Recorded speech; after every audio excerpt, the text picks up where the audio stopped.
আসসালামু আলাইকুম রহমতুল্লাহি ওয়া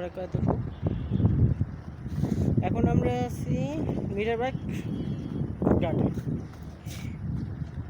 তো আবহাওয়ার কারণে এই লঞ্চগুলো এখানে পড়ে আছে।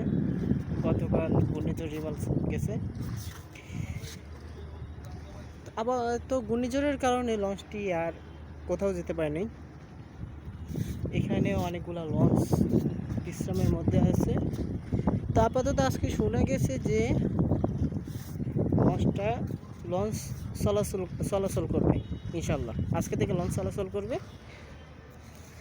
একটা লঞ্চ চাঁদপুর থেকে আসলো, এসে সদরঘাট গেছে।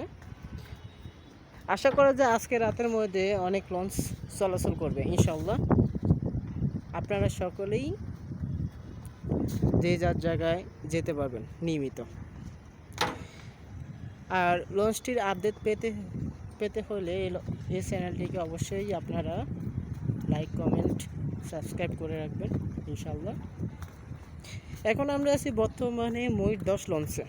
ময়ূর 10 লঞ্চে কিছু কিছু জায়গায় নির্মাণ করা হয়েছে।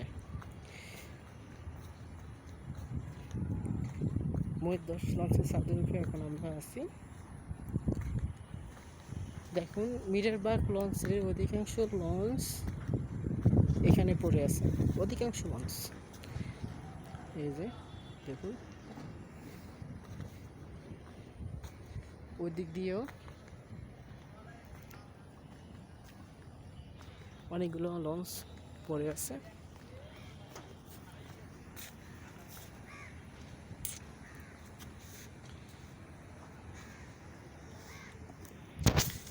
তো আসি। আসসালামু আলাইকুম রহমতুল্লাহি ওয়া বারাকাতুহু।